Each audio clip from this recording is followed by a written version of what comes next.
Tally के इस अध्याय में हम सीखेंगे ट्रांजैक्शंस की जर्नल एंट्री कैसे करें, यानी how to enter transactions in journal.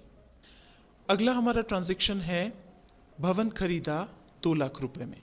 अब यहाँ पर भी खरीदी हुई है और जैसा कि हमने आपको बताया था कि जब किसी भी चीज के बारे में केवल खरीदा या बेचा लिखा हो, व्यक्ति का नाम न लिखा हो, तो उसे नगद खरीदा या नगद बेचा गया माना जाता है। तो यहाँ पर परचेज भी हुई है चीज और कैश में हुई है। तो हो सकता है अब आपको लगे कि यहाँ पर भी परचेज अकाउंट और कैश अकाउंट प्रभावित हुए, पर ऐसा नहीं है। यहाँ पर प्रभावित होने वाले खाते हैं बिल्डिंग अकाउंट और कैश अकाउंट। अब हम आपको यहाँ बता दें कि ऐसा क्यों। परचेज अकाउंट वो अकाउंट होता है जिसमें कोई भी माल हमारे बिजनेस के पर्पस से क्रय या विक्रय करने के लिए जो हमने खरीदा हो, वो परचेस अकाउंट के अंतर्गत आता है। अब ये जो बिल्डिंग है, ये तो व्यापार के लिए निरंतर काम में आएगी, ये हमारी संपत्ति हो गई। ये बिल्डिंग का हमारा बिजनेस नहीं है, ये हमारा माल नहीं है, इसलिए ये बिल्डिंग जो है वो हुई हमारी संपत्ति और ये आएगी रियल अकाउंट के अंतर्गत, इसलिए हम इसको परचेस अकाउंट में नहीं लिखेंगे। कैश तो संपत्ति होता ही है, तो ये दोनों हो गए रियल अकाउंट के प्रकार। और रियल अकाउंट के नियम के अनुसार जो वस्तु व्यापार में आए उसे डेबिट करते हैं और जो वस्तु व्यापार से जाए उसे क्रेडिट करते हैं। बिल्डिंग व्यापार में आई है तो डेबिट होगी और कैश व्यापार से गया है, इसलिए ये अकाउंट क्रेडिट हो जाएगा। इसको हम लिखेंगे building account debit to cash account. हमारा अगला ट्रांजैक्शन है 200 रुपये मजदूरी दी।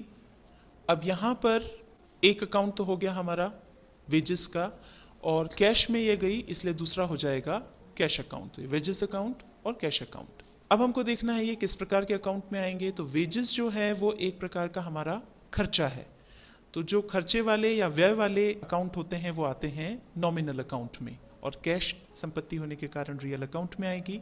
अब हम लगाएंगे इनके नियमानुसार व्यय को या खर्चे को हम डेबिट करते हैं, तो हमारा वेजेस अकाउंट जो है वो डेबिट होगा। और रियल अकाउंट के नियमानुसार जो वस्तु व्यापार से जाए यानी कैश गया तो कैश अकाउंट क्रेडिट होगा। इसको हम लिखेंगे wages account debit to cash account.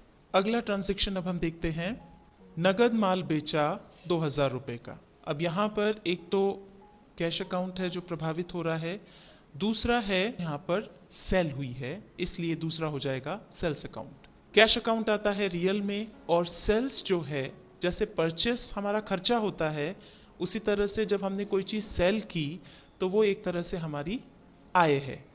तो आय और व्यय जो है ये आते हैं नॉमिनल अकाउंट में, इसलिए कैश ये रियल अकाउंट, सेल्स अकाउंट ये आ गया नॉमिनल अकाउंट में। जो इनके नियम हैं वो हमने लगाए। रियल अकाउंट के नियम अनुसार जो वस्तु व्यापार में आए उसे डेबिट करो। यहाँ पर कैश जो है, हमने जब कोई माल बेचा तो कैश हमें मिला है, तो चूंकि कैश व्यापार में आया है इसलिए ये कैश अकाउंट डेबिट होगा।